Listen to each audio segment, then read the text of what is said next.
In Tazewell County, hundreds of people honored over a dozen World War II veterans still living in that area.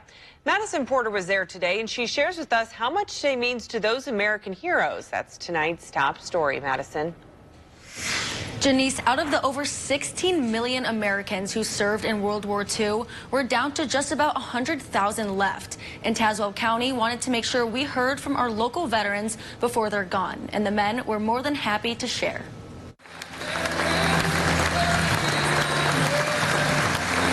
For the first time, Tazewell County leaders gathered all the World War II veterans they could find to give them a proper honoring for this year's Memorial Day.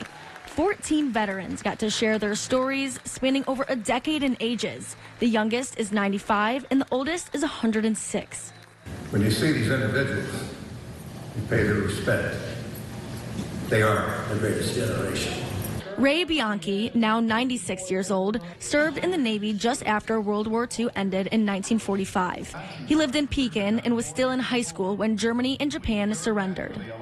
People went crazy, just everybody's in the streets, hollering, yelling, having a good time, you know. Felt like a big load off the war's over, you know, finally.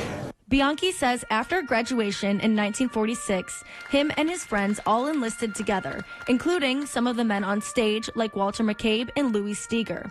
Bianchi spent most of his years in service providing aid to people who had been separated from their homeland during the war. I wasn't actually in the war, but I was in after the war, and we were able to take a lot of people from different islands and bring them back to their home islands, and that was very comforting.